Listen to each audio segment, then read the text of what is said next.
Hey friends, and welcome to Terapod number 5. Today I'm hanging with my friend No Touch Throw.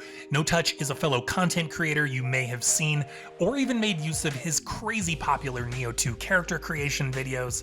He's also a martial artist, a big David Lynch fan, and we certainly have no shortage of topics to cover. We talk from software, Elden Ring, our shared love of Nioh, why we believe Team Ninja is the undisputed champ of the Soulslike genre, and why we're so pumped for their next game, Wolong Fallen Dynasty, which is coming out in like a month and a half or less. So I hope you enjoy the conversation, and remember you can unlock additional podcast episodes and more bonus content from me over at patreon.com/terapop, and you can also swing into my Discord server, Terapop's Treehouse, anytime to hang and talk gaming. Those links, along with links to No Touch's accounts, are down in the video description. It's really strange sometimes, actually. Oh yeah, like I couldn't help but laugh. Like I think I knew we had jumped the shark with this whole thing when what was it, Pokemon Arceus came out, and there were IGN articles and stuff about there's a roll button. It's the Dark Souls of Pokemon, and it was like, okay, let's pump the brakes with this. Yeah, it's gotten. I mean, I think we're getting to that point where these games are just so influential that it's almost like the Super Mario effect, like Mario spawning Crash and Spyro and all these other platforming games, which were like good and interesting in their own right. We're seeing that at this point with From Software, and their influence is almost like a given. Like it almost seems silly to be like, oh, such and such is like inspired by From Software. It's like, yeah, everything probably is. Right. It's getting to where if it's a third person RPG, it's like Dark Souls. It's like, whoa, hold on. Like a Jedi Survivor, it's coming out soon. I mean, it's kind of like Dark Souls, but it's a Star Wars game, I get a little protective about that stuff. Like I feel like the looting and the customization, and there's like so many little nitty gritty ingredients that actually make something like Soulsborne or Souls-like that, yeah, it gets thrown around, like you said, so liberally that I kind of cringe or balk sometimes when people say that. Right. A good example is Nioh a Souls-like? I think it is. Yeah, I think so too. I think it's one of the few that, yes, it is. I would say it's probably, in my opinion, it's the best Souls-like. I think that kind of bar none. That's not made by From Software. I agree. I mean, I think Nioh is more of a Souls-like than Sekiro probably is. Sekiro is kind of its own thing. It is. I was really taken aback by Sekiro when I first played it. It was just not having a stamina bar really threw me for the first probably 20% of the game. I really struggled getting used to that. Like, I can move. Oh wow. Yeah. I was so used to having to be so cautious of that, because running out of stamina in a Souls game is about the worst thing you can do. Yeah, I mean, these games boil down to there's like a stamina management mini game within all of these, and yeah, you just feel like you're a Ferrari or something in Sekiro, like running around, sprinting and jumping endlessly, and it's fun, it's addictive, it feels kind of arcadey, but right at first it was like, what is that? This is so different. I can't recall his name, but the bull. That's where I really realized, okay, I'm supposed to be moving. I'm not playing this game the way they want me to play it. Right. Yeah, the bull for me was also the funny moment where I realized, like, oh, I can literally parry anything in this game. I can parry this bull's horn attacks. Right. Like, okay. I think me and you, we have a lot in common, even if we haven't discussed it. It's just a given from watching each other's stuff that we have a lot in common. Yeah, we've been like social media acquaintances. I can't really think of a better or cooler term for it for a while now. Yeah, I know we share a lot of the same gaming interests, and I always laugh when I see you trolling some talking head on Twitter, sending them that meme with the microphone pointed at the trash can. I always get a good laugh out of that. I love messing with people who think they're important on Twitter. Yeah, it's the best. Especially since Elon took over. I didn't realize there were so many right-wing people on Twitter. I don't follow any of these guys and gals, but every time I'm on Twitter, they pop up now. I don't know why. Not really interested in hearing about the culture wars, but No, and it's always funny too because you see so many tweets out of context, and my brain always goes to like thanks, like no one asked, like thanks for making this statement. I think the last Mm, one I saw from you might have been like Ben Shapiro or somebody, but it was just again some grand statement nobody asked for, and then I just saw your response, and it was just the microphone pointed at the trash can. It's like anything else? yeah, I just people like that. A lot of like Ben Shapiro's an excellent example. All he's doing is regurgitating what he read in the newspaper an hour before. Well, and it's just funny because I can tell it for you, it's just pure entertainment. Yes. Well, I troll on the channel. For the longest time, people thought I didn't actually know that. Is it Dio or Dio from JoJo's? I can't remember how you say his name, but I put that he was from Naruto and totally intentionally did this. And for like a year, people were like, oh my God, this guy doesn't know anything about these characters he's posting. And I've done that several times where I'll put the wrong character intentionally to see, and it's just a way to make sure people are paying attention. I love that, man. Like I've done that in some of my videos where sometimes it's Hmm. like pretty on the nose, but other times it's maybe a little less clear. Where I just start saying how I'm going to start focusing primarily on like leaks and Bloodborne 2 rumors and stuff. And it's like, hey, this Right. is important content. This is going to be some hard work for me. So I hope you're looking forward to it. Sometimes I'll see comments where like people get it. And other times it's like whew, right over their head because I think people are conditioned to just seeing that stuff or seeing these crazy tweets all the time. Hmm. You become desensitized to it. It's like, oh yeah, sure. I think it's obvious I'm being silly, but sometimes people get really upset with me about that. I'm really not trying to hurt anyone's feelings. I'm just being silly. It's Twitter, you know? Right. Yeah. That's if I really wanted to say something important about social issues, there's a YouTube channel I could do that on. I know, like me, you're a big Team Ninja fan, big fan of Nioh, Yes. eager for the release of Wolong, which is like less than 2 months now, which is I know, pretty. I'm so ready. I'm I so know. ready. So, I call my PS5 my FromSoft Team Ninja machine all the time because that's all it's on it. I'm not very experienced with Armored Core. I've played some of the older ones a little bit, but I'm really excited about what they're gonna do with this. It looks like same. they're really gonna try to take it to the next level. And Are you at that because point where you feel like you trust that studio enough that you just be yes, open to literally any, like if they put out a farm, like I joke about that sometimes, but I'm also not joking. Like if they put out a farm sim, I would play it. I'd give it a shot. Right. Definitely. Same thing with Team Ninja. Yep. Oh, the Final Fantasy game they did, it wasn't so hot, but Yeah, Strangers of Paradise, I think. that's that. Yes, that seemed like a Chaos. good. Yeah, I think. Yeah, I think that game came up as a contractual obligation to me. It really doesn't seem Yeah. like it was something they had their heart in. Yeah, I mean, it didn't seem like a hunk of crap, but it was clearly just not, it wasn't for me. Um, But but nobody seemed interested in it. I did a little yeah. bit of stuff for it, but They're so yeah. prolific though, like they're always working on something. Hmm. Another great game's around the corner. Yeah. It's like, yeah, who cares? Yeah, I mean, after Wulong, that Ronin thing's gonna happen. Oh, that looks sick. That I looks like know. they're like it has like some cinematic flair to it. It just that Mhm. looks like it's gonna be special. Like, I'm really hoping that'll be their blood. Like, this is like their big game that everyone's like, that's the best thing they've done so far. Which I do think that about FromSoft. Even now, I think Bloodborne's their best game. Okay. Yeah.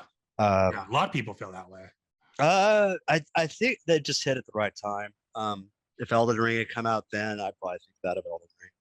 Oh, so you think for you it was a timing thing, like where you I were really when you do. played that? Yeah. The art direction of it, the whole steampunk, HP Lovecraft, cosmic horror. I just love that kind of stuff. Yeah. I'm not big on HP Lovecraft as a person. He's kind of not such a hot guy when you read up about him. Yeah, that's what I've read. Uh, but that doesn't take away from the fact he was very talented.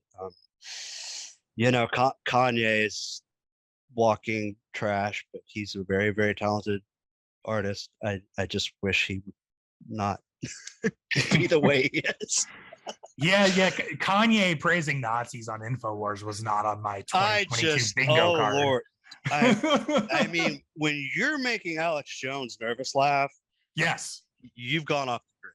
yes, yes. I actually I played the new God of War. I liked it, but it was I don't think it would have been appropriate for the channel. I've tried to get into God of War. Like I tried the like OG PlayStation games. They didn't really click. Like the art style, just the kind of vibe, the combat, the movement, it just never clicked. And then I wanted to like 2018 so much. Like I'd heard so many good things. I didn't play it right away. Bought a copy.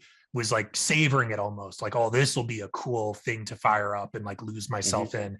And man, I played for maybe like 7 to 10 hours, and I even like started a new game like 2 additional times. Like, let me just start again. Let me start again. It just yeah. I don't know why. It's a good game. Yeah, like the combat, the camera, just some basic things just didn't resonate with me. It's like, yeah, I'm trying to like it, but I don't think it's gonna happen. So I'm such a gameplay type of player that it wasn't quite getting it for me. Right. I do enjoy a good story.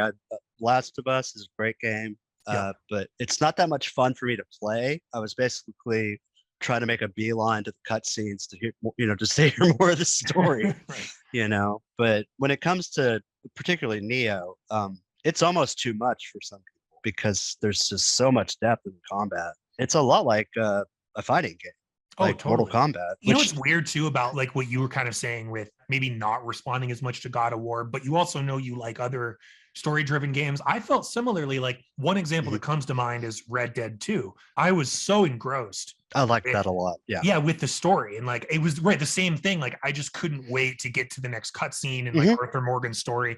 But admittedly, I think the gameplay sucks. Like the clunky horse gun gameplay, it's like this isn't very satisfying yet. I was completely immersed, completely engrossed, couldn't put it down. And then something like God of War, it didn't work. And maybe it's like the aesthetics, like something about like the Old West and just the vibe of Red Dead worked for me. Whereas God of War, maybe there's not as many touchstones there for me.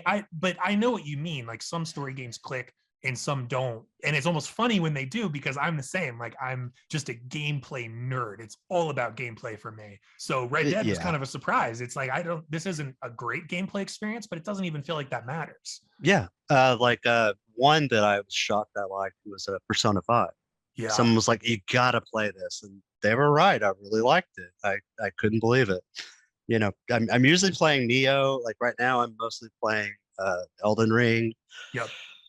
Despite the fact that PvP in it's pretty atrocious, I still enjoy it. The janky mess that the PvP in Souls games it is what it is. It's just silly fun. I don't take it as seriously as some people do. Some people are a little. We're not playing Street Fighter, and I don't think some people understand that. But technically, right. I love that you point out like it is silly, and I think you can have a lot of silly fun with it. And it was probably inevitable that like their biggest, widest, craziest game with a lot of questions about balancing and stuff. It's like, yeah, the PvP was probably not going to be airtight. No. What's interesting about the new Coliseum that has come out is that have you had a chance to do any of the 3v3 matches? I have, yeah. I've not gone deep, but I've dabbled a little bit. Those, I don't know why, but I just love it. It's just this, I die every second, or I do really well. There's no in between really.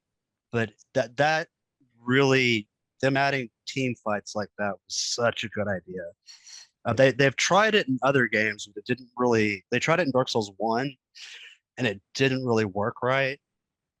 But I think they finally got it right, and I like that more than the duels. The duels in the Coliseum seem really short to me because I don't know. You hit so hard, the fight's 30 seconds. Right. So you don't really get very much satisfaction out of the duels, but for some reason, I get a lot of satisfaction out of 3D. Oh, totally. I remember I actually had an epiphany when I was like shortly after Dark Souls 3 came out. And do you know that one, like it's a really good PvP arena. It's in Irithyll. Like as you're kind of climbing your way up, you get out of the city. It's right after the Pontiff bonfire. Yes. There's that big courtyard with the giants. Yeah, Gank City. Oh yeah. Oh yeah, right. Gang. There you go. Yeah, you know exactly. Gank City. Yeah. Of course, you're a fellow resident. you can get into such a PvP mess there with like phantoms of all different colors, and it's just chaos. And there's trolls. It's And in like 2016, like not long after that game came out, tinkering with the PvP, and it was in that location. I remember just thinking like, this is ridiculous. And if I it, accept that, it's also hilariously fun. yes. I don't know how you can take the PvP very seriously. Oh, but I'm people not. do. People They do. do. Oh yeah. It's. I'm sorry, but it's not a competitive game. Everyone, like, I go play a fighting game or some other competitive game. You'll see the difference really quickly. Hey, I want to ask you too, because I want to get deep into Team Ninja from Soft. But I am curious when and why you started your channel, your YouTube Uh, channel. I'm always interested to hear like kind of how people got into that. well, it's just something I was kind of goofing around with, and then the pandemic happened, and I lost the job I had at the time. So I just had a bunch of Mm. free time, and I thought, well, why not? And so I goofed around with a little bit of like Bloodborne and Dark Souls 3 stuff, like me invading and like beating up a bunch of people, which in Bloodborne in particular, that's not very hard, especially with some of the guns. And Neo came out, and I noticed it had a character creator, and I started messing with it and saw it was really good. And there were some subreddits and some other like discords and stuff that were dedicated to character creation, doing cosplays, original characters. And I got to looking around and I noticed there wasn't really a YouTube channel that did that. So I was like, well, why don't I try? And here we are. It's something I've always liked to draw. And some of the people that got in touch with me, one of them is this guy, Sebapin, who is a graphic design major. And some of the best character creation stuff on the channel is actually done by him, not me. I try to think of the channel as an archive for the character creation more than just where my own stuff is, because not everything on there is by me. It'll, if someone pulls it up, they'll see next to the codes the PSN for the person who did it. Mhm. Probably 60% of all the codes are by me. I'm not really sure now that I put myself on the spot. Well, But and just for clarity, what you essentially do, right, is you're kind of showing other players how to cosplay yes, famous video game characters and almost anybody you could think of in Neo 2 with that character creator. yes. There's only one character that people have asked for that nobody has been able to figure out how to make him look right, and that's Cloud from Final Fantasy VII.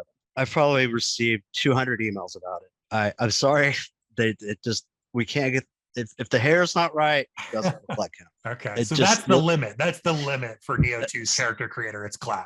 that seems to be when the Wulong demo came out. That's the first thing I tried to do, see if I could do it, and I couldn't.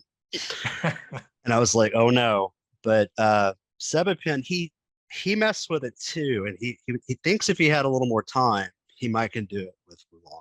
So we'll fingers crossed. That's one of the first things. That's your white whale, I guess. It really is, Yeah. because so many people have asked, and I just have to go, I'm sorry. Yeah, well, you've covered a lot of ground, though. I mean, you definitely have quite the lineup. There's 200 and something characters altogether. Yeah. It's quite a bit at this point. So hopefully we're going to do the exact same thing for Wulong, and the plan is to stretch out a little bit more and maybe go into builds and that sort of thing too. Mhm. I avoided that because for Neo too, because well, several of my friends, they also have channels and they do that, and I didn't really want to step on their toes. No, that's fair enough. Man, I love that character creator too. I feel like it's one of the best ever It for a really, third person action game. And then so you mentioned Wolong, like some of the new options, which we didn't have access to all of them in the demo, but they seem awesome. Like I think I remember mhm, maybe an option for like earrings and just some other unique accessories. I bet yes, you're pumped to play around with that. yes. The ones that we couldn't look at, it was really frustrating because that was the exact stuff that I was wanting to look Yeah. at. I'm excited. I think the game is going to be a whole lot of fun. It looks like the combats, they're going to pull back a little bit from the complexity of Neo, which I think will be okay. Most people aren't playing it the way some of these really high-end players. Most people just don't play the game like they do. I mean, what we had, like, I think it was 3 days of access to the demo. That sounds right. And man, I devoured it during Yeah, those. Like, I think I ran through it probably like 4 or 5 times. about the same for me. But I spent most of the time in the character. Hey, fair enough. I mean, I mean, that's one of the most exciting parts. I mean, that's why I think not the only reason, but one of the big reasons why I love Nioh 2 and do prefer it to Nioh 1. Like, I appreciate Nioh 1, but I definitely prefer that full character customization, and then yes, like the me too. weapon and guardian spirit variety in 2. And there's so many cool yokai designs and so many great levels, like well designed, well paced, solidly challenging. Like Nioh 2 Yeah. feels so refined and so fully realized that for those reasons, I rarely return to Nioh 1 these days. I've not played Nioh 1 in a long time. To be honest, I've not played Nioh 2 in quite a bit either. I kind of burnt myself out a little bit on it, to be honest. There's a couple of people that still play it like almost every day, and I don't know how they're doing that. But hey, if they love it, great. I'm happy for them. Yeah, I did a full playthrough. Like, I definitely play it. I mean, since it's come out, I've been playing it every year. Oh, okay. I just did a run through. Yeah, that's Maybe right. like a month or two ago. Yeah, where I just was like, I you know remember what? that. I'm gonna go from scratch. I'm gonna do base game, all DLC. It had been probably like 10, 11 months since I had touched it because there was Elden Ring and other things. Right, exactly. Yeah, I just got really removed from it. And it's like, this will be fun, like Nioh from scratch. And it was really helpful too, because I knew Wolong was coming and I knew the demo was coming. So it was really interesting to be fresh off of Nioh 2, take in Wolong. And yeah, I also felt the demo felt slightly more arcadey to me than Nioh. And I don't mean that in a bad way. Like the movement and like maybe more or less combos that it feels like you can string together through combat made me think of a fighting game, honestly. And it really feels like that to me. Yeah. It's hard to articulate what I mean by that, but I think people understand when they hear that. I mean, these guys do make DOA. That is a fighting game. Yeah, and I even think about like the studio's roots and stuff. It almost felt like there's like that little bit of like Ninja Gaiden in it. Like I don't know. It had some interesting ingredients, and I also thought visually it seemed like a pretty solid step forward too. Like I think Nioh 2 is a gorgeous game in its own right, but there were subtle little things in the demo, like surface textures I noticed, and just like maybe a level of granularity in the environments and with character models that I appreciated and felt different, felt new. Yeah, I'm ready. The only issue I had with it was, they fixed this, was that the deflect timing was just so strict. It was just ridiculous. And this is coming from someone that plays fighting games, is saying, I think this is a little too strict. No, I think the like you said, the Team Ninja kind of Nioh community, it's not huge. It's really not. And I suspect it'll grow because Wolong's a multi-plat, and maybe that'll get more people turned on to Nioh and they'll go back and play those games. But yeah, I feel like they're really transparent, like pretty cool studio. Their community manager seems pretty cool. Like they seem to really care about like what the players, like they genuinely care. And it seems like they addressed that. Like even the healing input felt a little goofy, I thought, in the demo. Yes. They addressed that too. I didn't personally have issues with that, but several people I talked to were like, how did you not? It doesn't even work half the time. I'm like, really? I don't have any idea why that was so finicky for some people, but it's a demo. Right. Hopefully, I'm really hoping they put out one more to test the servers for co-op. I like how you justify it with like a really like official reason. Like, well, they could test the servers. It's like, I know you're just like me. You're just greedy and you just need more Wolong in your life. I just want to play it, to be honest. But they did that for Nioh 1 and 2. So right. It's not out of question for them to do that. Maybe like the end of this month. Right. That would be about the right time. I'm totally for that. Me too. Well, and don't you think like in this age where so many games are teased for years, right, with CGI trailers, and you just don't, that's like when I'm watching the Game Awards or Nintendo Direct or any kind of gaming showcase these days, I'm always hunting for the gameplay. It's like, where is real footage of this game and its real engine? Right. and it's so sad that today, that's one of the big knocks I'd give the industry. And that's what I love about, I mean, obviously FromSoft does this too, but Team Ninja, they don't hide behind anything. They show you what they're working on. Yeah. They're transparent. Here's the demo. It's not perfect. We're open to your feedback. I just think that's really cool today in gaming. That is unusual. That's why the past couple of Elden Ring patches, I was shocked at how much they listened to the PvP community about fixing some things, because some of those things have been issues since Demon Souls, and they finally fixed them. So yeah, and I wanted to ask you too. We were talking about this a little bit a few minutes ago, but Nioh, like I think far and away, and I'm pretty suspicious of Souls likes in general. We were talking about that, but I think far and away Nioh 2 is the best. And like I think so I think, you know, in my opinion, you could also make the case its gameplay does really, it's one of the only games whose gameplay really rivals like Bloodborne and Sekiro and stuff. But I think you could even make the argument, not to say one game's better or worse or anything like that, but you could make the argument that Nioh's combat is deeper than most, if not all, of the Soulsborne games, right? It's like techie and nerdy, and it's complex, it's deep. You can really geek out if you're a Nioh fan. Yes, it's it can get just ridiculous, frankly. I mean, there's, you know, animation cancels. Yep. You can backstep out of stuff. You can switch stances a certain way, and it does this. And if you do it with a different weapon, it does something else. And they don't explain any of it. You just have to figure it out. No. And I love the fact that they don't explain it. I think it would come too easily if if there's like a huge tutorial. Here's how you get good at Nioh. No, that's part of the personality and the charm of the games, I think. I think so too. I mean, these are the guys. Their games are not known for being easy. No, you could also argue that both Nioh games are more difficult than, again, most, if not all, of like the Miyazaki era From Software games too. Like they're super challenging. I think so. They're just different. They're different in how they're challenging. Souls is about understanding a pattern, where Nioh seems to be about breaking the pattern of the enemy, if that makes sense. I don't know if you've ever tried to land a parry in Nioh. It is much harder than trying to land a parry in anything Souls related or Elden Ring. Well, I think that's also like sort of the history or like the tradition behind Team Ninja and like the games they've made and just their sensibilities. You feel those ingredients when you're playing Nioh. Like it feels like it's originating from a pretty different place than Demon Souls or Bloodborne or something. Yes. Like even just down to the way your inputs register. I don't know. It's like you can get into a real flow state with Nioh. Of course you can in the FromSoft games too, but yeah, Nioh's kind of its whole, like in and of itself, I think it really stands alone. Like to call it a Souls-like at this point, which it's what it is, but it feels like it kind of cheapens it in a way. You know, it's its own thing more than anything else that gets that title of Souls-like.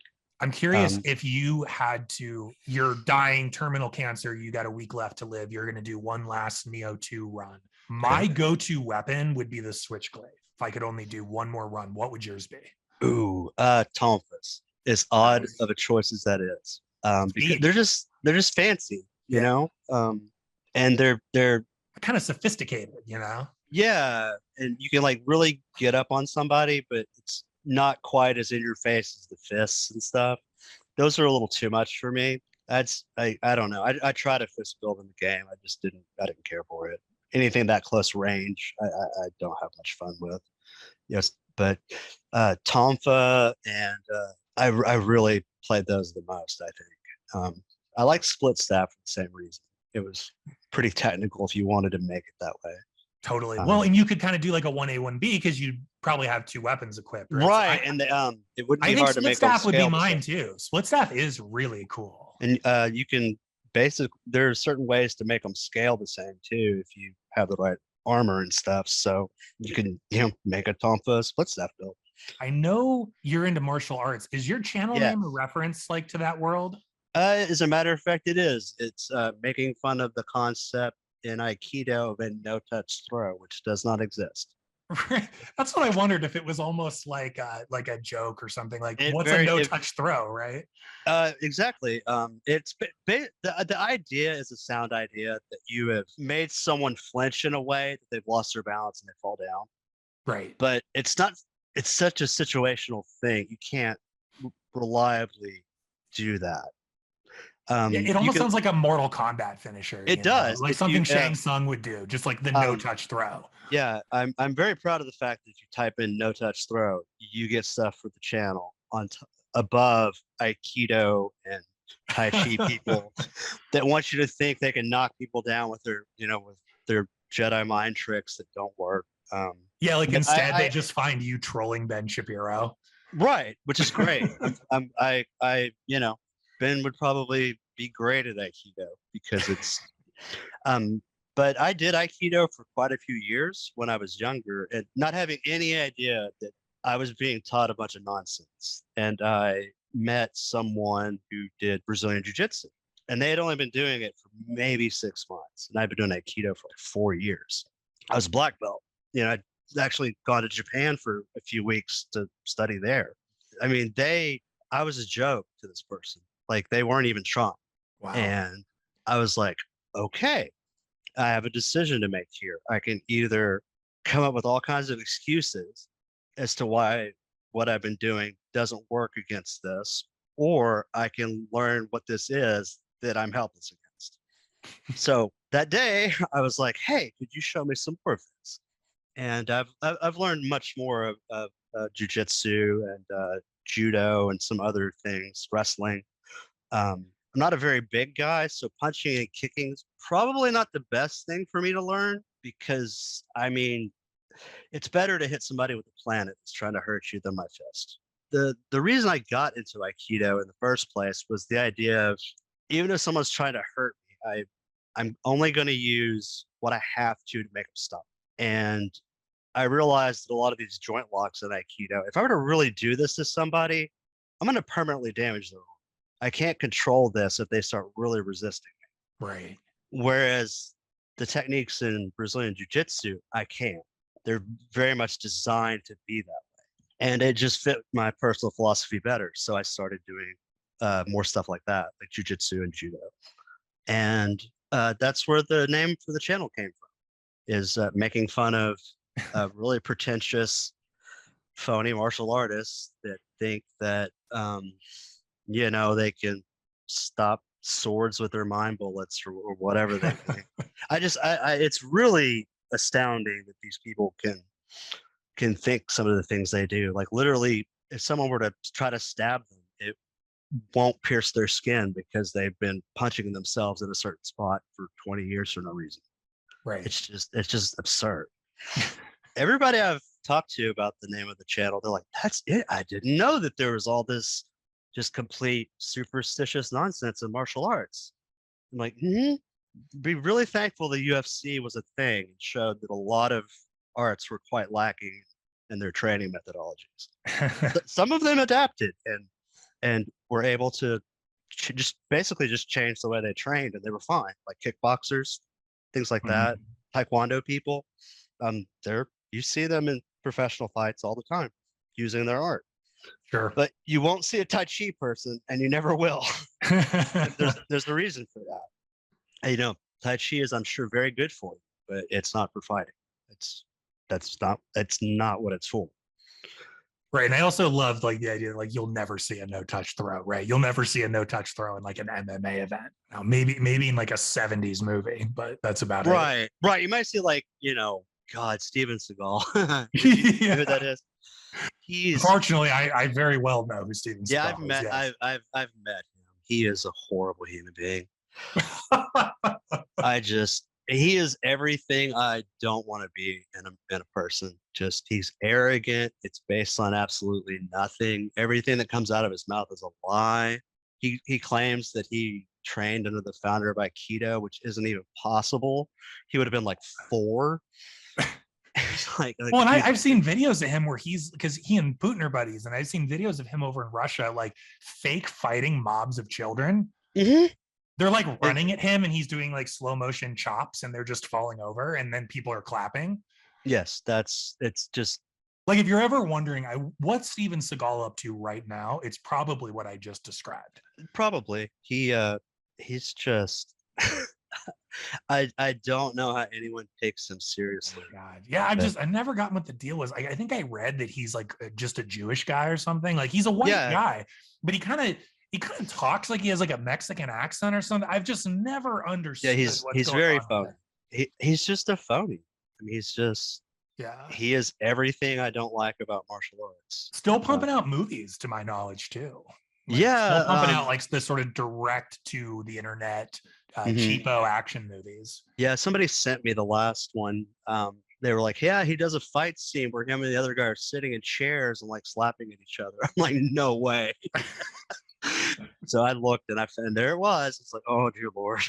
They all have great names too, you know, like Out for Justice or like Right, yeah. Oh you yeah, know, yeah. like Out for a Kill or something, like In the Sun, or I don't know, Right. just these stupid meaningless names. Yeah, strolling for mayhem. You know, Yeah. it's just like what?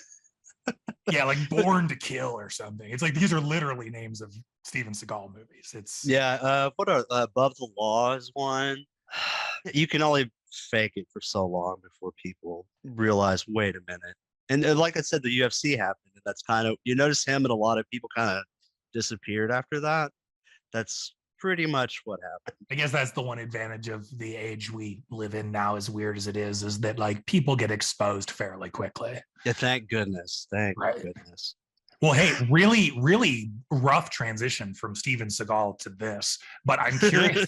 I'm curious. There's no transition out of Steven Seagal. Yeah, I don't think there is either. But I'm curious because I always like asking people about this because it's interesting to think about how other people's outlook on gaming was shaped. But I'm curious what your gaming history looks like. Like, what are some of your earliest gaming memories, and like how has gaming stuck with you throughout your life? the first game I really remember playing, going, I really liked this was I don't even know how old I was. It was Super Metroid.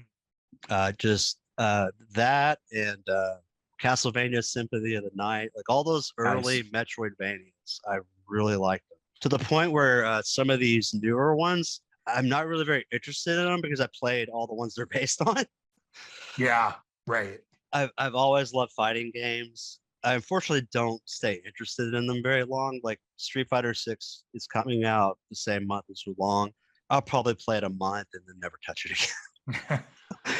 But I'll probably get ridiculously competitive with it. I'll get pretty high up in online ranked and then go, okay, like all the real players are above me here, so this is a good stopping point. I'm in the top 1,000 or whatever. Right. It's real after this, so now I don't have the time to practice. Yeah, it's like, okay, I mean, how much do I value the other priorities in my life? Like, right. How much time am I willing to sink? Right. It gets to the point where it's like, okay, if I really like, I'm going to start running into people that do this for a living. It's like, this is just not going to work. Yeah. No, but that's cool. So like Metroidvanias and fighting games were kind of the early impressions of gaming for you. Yes. And Legend of Zelda games like Ocarina of Time. Zelda's kind of the weird one for me that doesn't really fit in as well with, but my tastes are a little all over the place. Yeah. I'm trying to like, what's a recent series that the Horizon series? I really like that, which normally I wouldn't. It's not quite. It's more story driven, but there's just enough going on with the gameplay that I'm like, okay.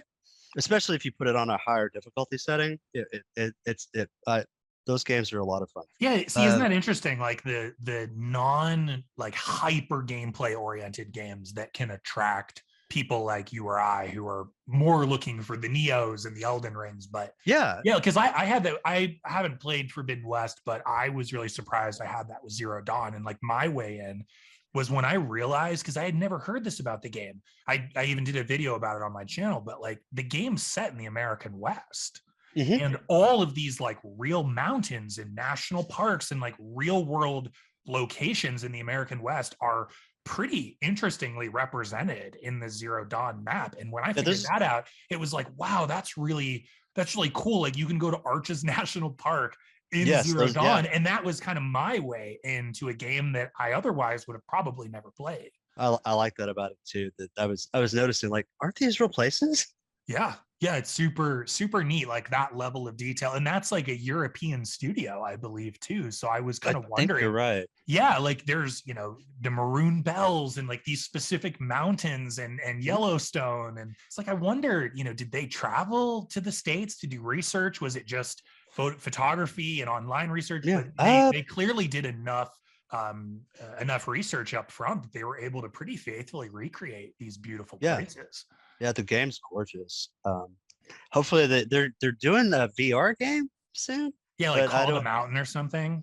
Yeah, I don't have a way to play that. Or I would definitely check it out. Well, I Definitely think check like it when you're a young kid, right? Especially like, you're talking about, growing up with like some Super Nintendo games and N64 and like similar for me, like my first console that I owned was a Nintendo 64. And I think when you were like a kid in that era, it was a lot easier to just connect with other people about gaming. And it was sort of part of just being a kid in like that out. certain period of time. And then like as you get older, it's like, wait, I still love gaming, but there's no like what's the outlet? Like I don't have, I'm just like walking around talking to people about like Symphony of the Night down the street. So Right. that's what another one of those like happy accidents I think of the internet today. Again, so much like weirdness and ugliness, but the fact that there are like cool communities, for lack of a better term, where like you want to geek out about Castlevania, you want to geek out about Neo, there's places you can do that, and there's Oh yeah.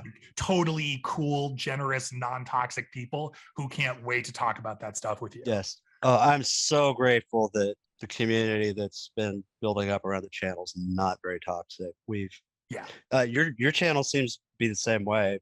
Everyone that I've met through your channel is super cool. So Oh, well, that's good to hear, and I feel like I don't know if you'd say that, that's probably a reflection of the person running the channel ideally. It's like if they're setting a mhm. decent precedent, then hopefully similar minded people will be Yeah, attracted to that. there, So there there are some people that their discords don't reflect the content creator at all. Like the content creator interesting. doesn't even use their own discord. Yeah, They're I like, oh, it's noticed that. That's really weird. Like, what's the like point? the channel doesn't. My channel doesn't have a discord. We're gonna try that. The idea being we're gonna try to put together just like a hub for Wulong character creation, and if people That's want to cool. do more stuff, then that's great.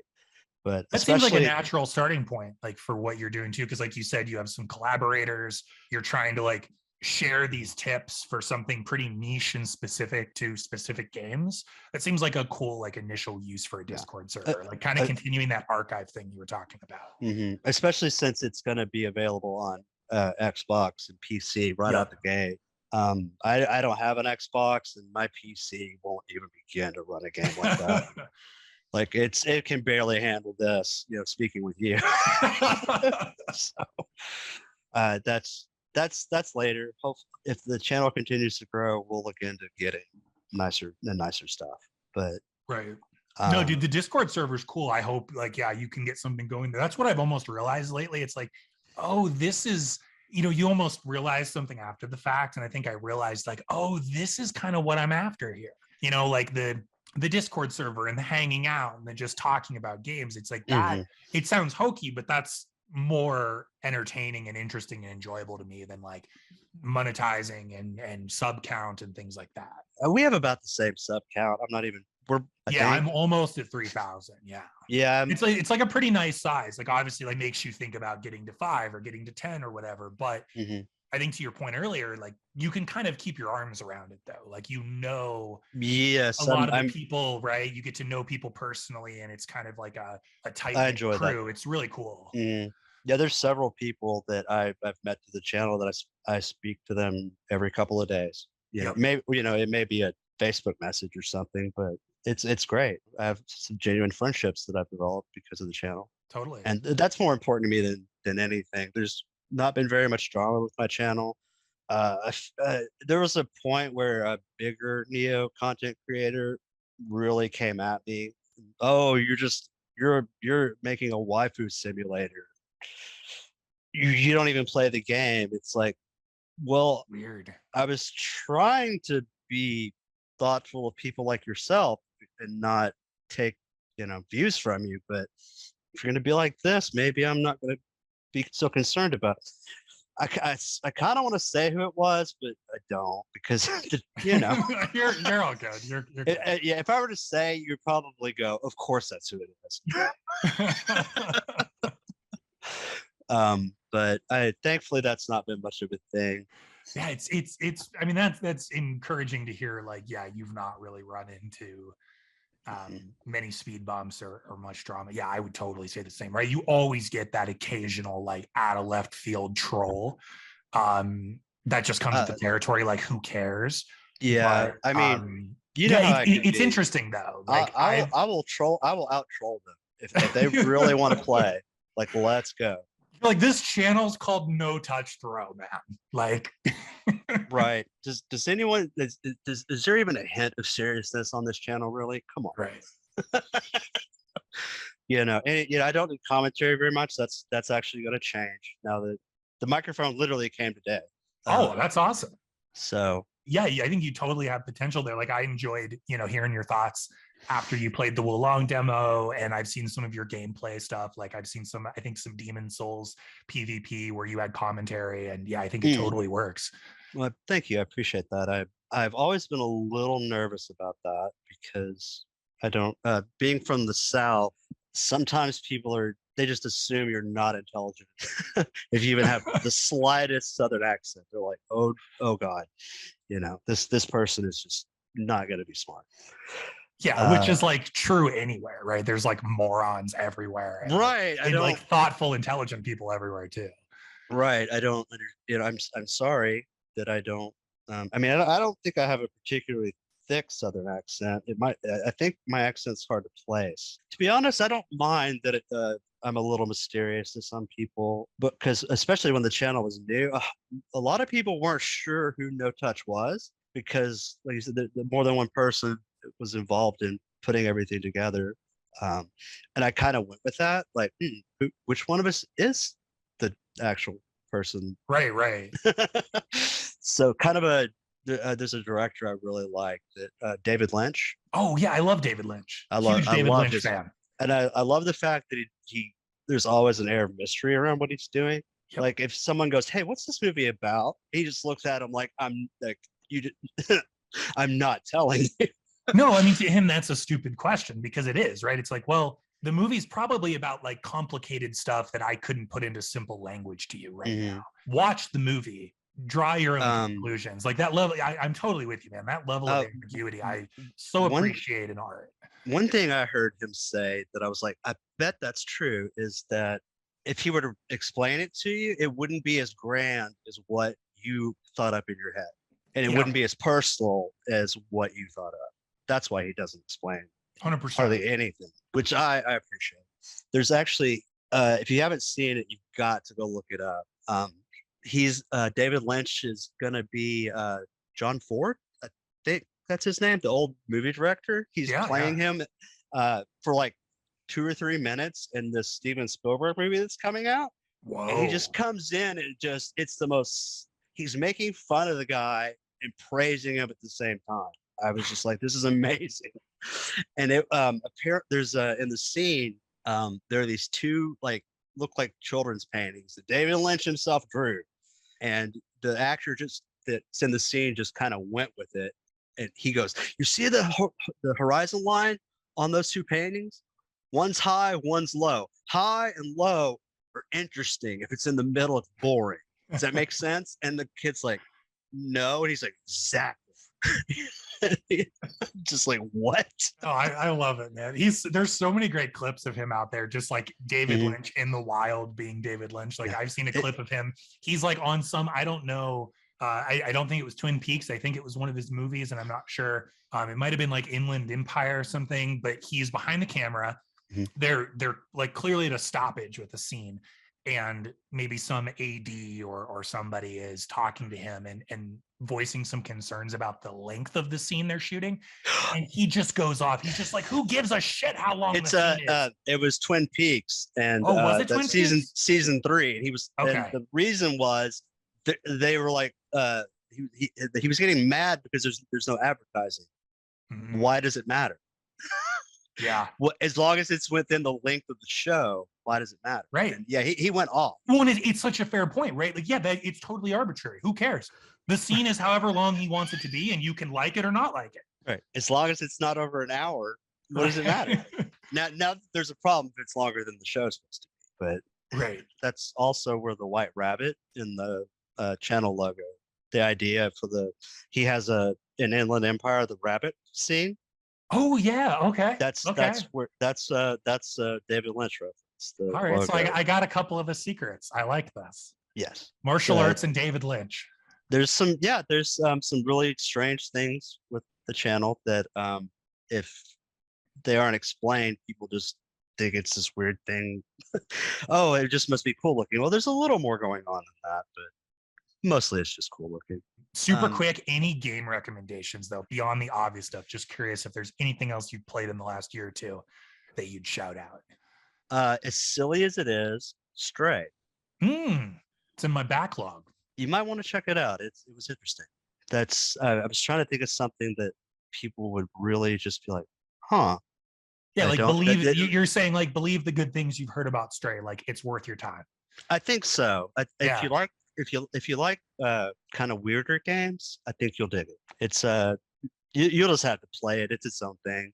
It's that kind of game. So no, I totally will. I was hooked right away. I was like, okay, you're like a weird little cat, and it's sort of like an adventure platformer. I'm in. I'm interested. It's fun. And I've heard people be like, well, it's only like 5 or 10 hours or something. It's like, I don't care. It's really short. I just want to walk around and be a little cat for a couple hours. That's just fine. I also had a chance to watch your newest video, and it was really interesting. I may have to check that out. The racing game. Oh yeah. Do you play racers much? No, actually, I'm not very good at them. So it looked interesting. I've played Mario Kart and that sort of thing, but not any of the I guess hardcore games or whatever you would call them. Yeah, I feel like it's definitely a little bit of a, I don't know. I wasn't sure if I was like memeing myself. I'm tempted to not call something like, oh, this is sort of the souls of this or that. But I was like, I do notice with a lot of the games I play, there are these commonalities, even and sometimes they're not that obvious. But I was like, there's something about this gameplay loop that's really hooking me, and it feels familiar. And the more I thought about it, I was like, oh, okay, there's something to this.